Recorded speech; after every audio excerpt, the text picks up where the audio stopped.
There is a memory living inside you right now that is costing you everything. Not the memory of what went wrong, not the memory of the betrayal, the failure, the morning you woke up and realized the money was gone, the night the relationship ended in silence, the afternoon you sat in your car and could not bring yourself to go inside because you did not know how to face what was waiting for you. Not those memories, as heavy as they are. Something older. Something deeper, a memory your nervous system has encoded so completely, so permanently, that your brain no longer distinguishes it from the present moment. It has become the ambient signal, the operating frequency, the invisible current running underneath every decision you make, every relationship you enter, every opportunity you either reach for or walk past. Your brain does not know the difference between that memory and right now, and that is the problem. But it is also, and this is the part almost no one in history has fully understood until very recently, the solution. Before we go any further, I want you to drop a comment right now with these exact words. Write this: I remember when this was just a dream. Now it is law. Type it, post it. Because by the time we reach the end of this, those words will not just be a phrase you copied from a screen. They will be a declaration, a neurological signal, a complete reprogramming of the most powerful organ in your body. And you will understand, precisely and scientifically, why. Let me tell you something that neuroscientists have spent decades trying to prove, something that a Barbadian-American mystic named Neville Goddard knew intuitively in 1944 and described in a language that most people completely misunderstood or dismissed as metaphysics. Your brain cannot tell the difference between something that actually happened to you and something you imagined with sufficient emotional intensity. I am not speaking metaphorically. I am not offering you a motivational reframe or a positive thinking suggestion. This is documented, peer-reviewed, replicated neurological fact. In 1995, neuroscientist Stephen Kosslyn at Harvard University published research in the journal Science demonstrating that the primary visual cortex activates identically whether a person is looking at a real image or simply imagining it with vivid detail. The same neurons fire. The same electrochemical cascade unfolds. The brain registers both experiences as equally real. There is no internal flag that says this one actually happened and this one was only imagined. The nervous system does not have that distinction built into its architecture. It responds to signal, and signal in the brain is signal regardless of its origin. This was extended in landmark research by Dr. Alvaro Pascual-Leon at Beth Israel Deaconess Medical Center, where 2 groups of volunteers were recruited to study the piano. One group physically practiced a 5-finger exercise on a keyboard for 2 hours a day, 5 days in a row. The other group sat at the same keyboards, but instead of playing, they only imagined playing the same exercise, note for note, with the same timing and intention. At the end of 5 days, brain scans showed that the motor cortex in both groups had expanded in nearly identical ways. The imaginary group had never pressed a single key. Their brains had reorganized as if they had. Because to the nervous system, the mental simulation was the event. The experience of imagining was filed in the same neurological address as the experience of doing. Think about what that actually means, not just for learning an instrument or training for athletic performance, where sports psychology has applied this research for 3 decades. Think about what it means for your identity, your sense of who you are, your concept of what is possible for you. Every element of your self-image was built from memories, and those memories, as you are about to understand in a way that will permanently change how you relate to your own past, are not fixed. They are not carved into stone. They are not the immovable archive of things that happened. They are living, reconstructible, reprogrammable code, and you have access to the editor. Neville Goddard spent the 1940s and 1950s lecturing in New York City to audiences who came to hear him speak about consciousness, imagination, and the nature of reality. His books, including The Power of Awareness, Feeling is the Secret, and Resurrection, laid out a complete metaphysical system built on a single foundational claim. Your imagination is not a tool for thinking about the future. It is the substance from which the future is constructed. Consciousness does not reflect reality. Consciousness generates it. And time, he insisted, is not what we think it is. Here is what Neville understood about time, And here's where his intuition and 21st century physics begin to converge in ways that should stop you cold. Time is not a river flowing in one direction from a fixed past through a present moment into an open future. Time at the level of fundamental physics behaves more like a field, a landscape. Everything that has happened, is happening, and will happen exists as a simultaneous structure. And what we experience as the linear passage of time is simply our consciousness moving through that structure from a particular angle. This is not a fringe idea. Theoretical physicist Julian Barber, in his deeply researched book, The End of Time, argues that the flow of time is an illusion generated by memory. What we call the past is simply a configuration of the universe that exists alongside every other configuration, with no inherent arrow or direction separating them. David Bohm, one of the most distinguished quantum physicists of the 20th century, proposed what he called the implicate order, a framework in which the entire history and future of any system is enfolded into each present moment, and what we perceive as the unfolding of events over time is simply our consciousness reading the structure from a specific vantage point. If this is even partially true, and the mathematical physics involved makes a compelling case that it is, at least, a rigorous framework and not merely speculation, then the implications for how you relate to your own past are extraordinary. Because it means the painful memory you are carrying is not a permanent historical fact locked behind you, driving you forward from behind like a chain attached to your ankle. It is a configuration of experience you keep returning to with your attention. And attention, in a field where multiple configurations exist simultaneously, is not passive. Attention is selection. What you direct your awareness to, you inhabit. What you inhabit, you experience as real. What you experience as real, your nervous system encodes as memory. And memory drives expectation. And expectation drives behavior. And behavior produces results. And results confirm memory. And the loop continues. This is the looping effect. And it is why so many people who genuinely want their lives to change find themselves standing in what feels like the same place year after year, despite trying everything they can think of. Not because they lack intelligence or discipline or deserving, because their nervous system is running a program built from a database of past experiences that keeps generating predictions, behaviors, and emotional responses perfectly calibrated to produce more of the same. The past is not behind them. It is the engine running the present. Here is the neurological mechanism in detail, because understanding it changes how you use the technique I'm about to teach you. When something painful or threatening happens to you, your amygdala, the brain structure most responsible for processing emotional significance, tags that memory as high priority. Think of it as a librarian who stamps a red urgent label on a file and places it at the front of the drawer. Not in alphabetical order, but in order of emotional intensity. The more intensely you felt the experience, the more central to the filing system it becomes. The more central it becomes, the more frequently it gets retrieved. And here's the part that makes this a trap. Every time you retrieve a memory, you do not simply play it back. You rebuild it. This is the process of memory reconsolidation, and it is one of the most significant discoveries in modern cognitive neuroscience. Psychologist Elizabeth Loftus, whose decades of research at the University of Washington and later the University of California, Irvine, established her as one of the most important figures in the science of memory, demonstrated through hundreds of controlled experiments that human memory is not a recording device. It is a construction process. Every time you recall a memory, your brain rebuilds it from fragments, fills in gaps with inference and expectation, and then restores it in a slightly altered form. The memory you have today of something that happened 10 years ago is not the original memory. It is a memory of remembering it, layered on top of memories of remembering it. Each reconstruction adding emotional texture, interpretive meaning, and narrative coherence that may or may not match the original event. Loftus showed that completely false memories of events that never happened could be implanted in subjects through suggestion alone, and within weeks, those subjects would experience those false memories as indistinguishable from genuine ones, not as something they had been told, as something they had lived. Here's the terrifying implication of that research. Now I want to give you the liberating one.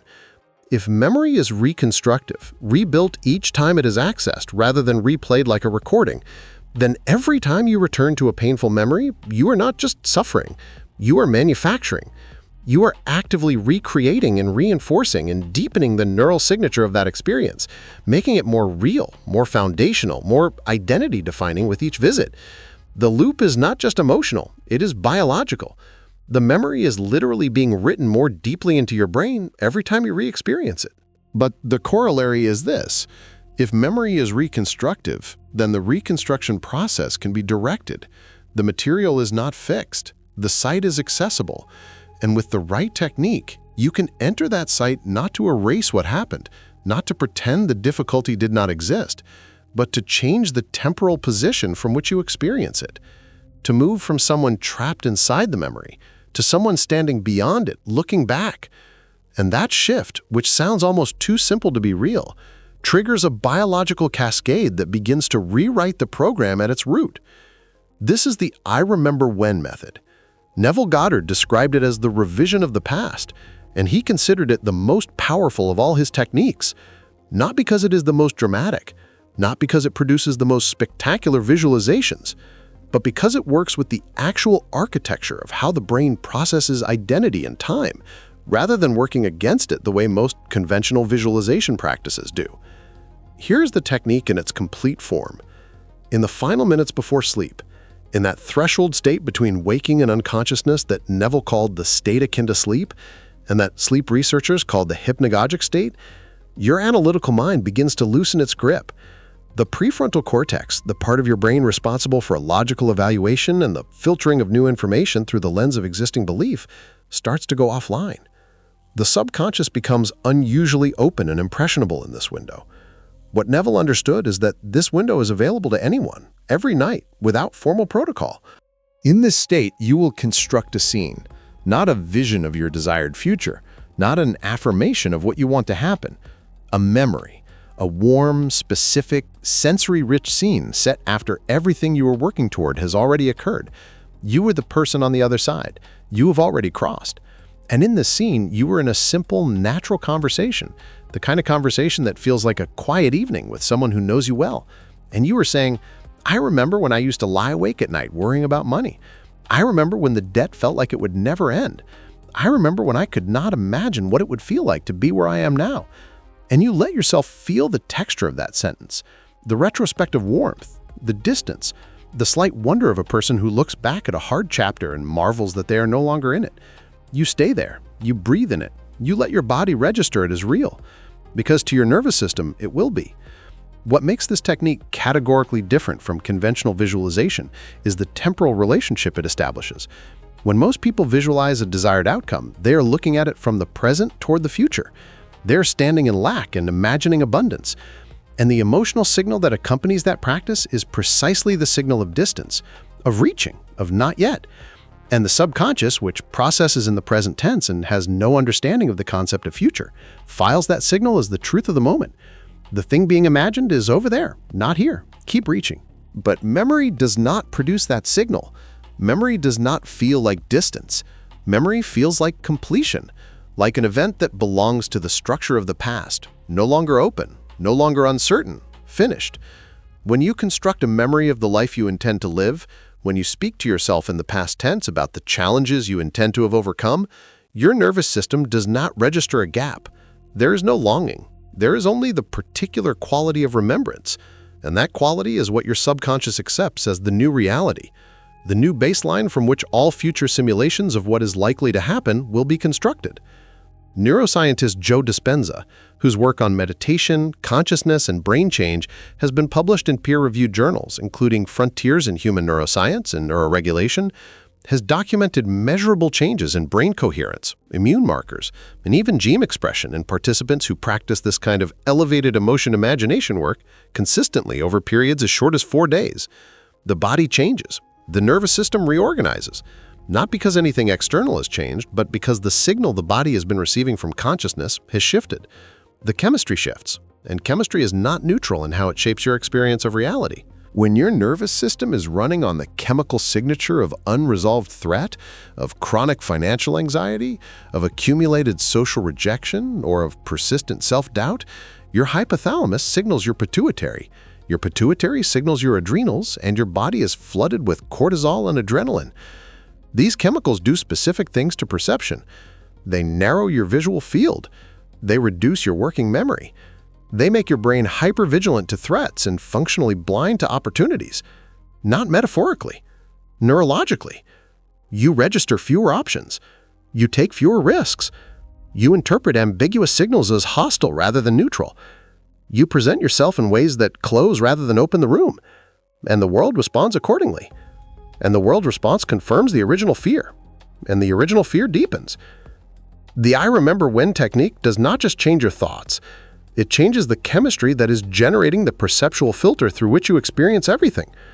When you rehearse the emotional reality of completion, of having crossed, of looking back from the other side, the hypothalamus receives a different instruction. The stress response modulates downward. The nervous system widens. Opportunity that was always present but chemically filtered out begins to register. Conversations shift in tone because you are bringing different energy into the room. Decisions change because more options are visible. And slowly and suddenly, the external world begins to reflect a new internal configuration. Not because the world was waiting for you to feel good about it, but because your perception of the world is the only world you have ever had direct access to. And your perception had been structured around a past that no longer needs to define you. Neville wrote in The Power of Awareness that consciousness is the one and only reality, and everything else is the expression of consciousness in physical form. He was not making a poetic claim. You do not experience reality. You experience your model of it, built from memory, expectation, identity, and the emotional baseline of your nervous system. Change the model, and you change the world. Because the model is all there is on the level that actually matters to your life. I want to address the single failure point that stops most people who attempt this technique, because without understanding it, you will try this once or twice, feel nothing, and conclude that it does not work for you. It is not a technique problem. It is what I call the emotional lag. People construct the scene. They speak the words internally. I remember when. But they do not inhabit the feeling. They perform the technique as an intellectual exercise while their emotional body remains anchored in the present circumstances. And the subconscious is not moved by intellectual performance. It is moved by felt experience, by the signal of genuine emotion attached to genuine sensory detail. Neville's instruction was always the same, across every book, across every lecture. The feeling is the secret, not the visualization, not the words, the feeling.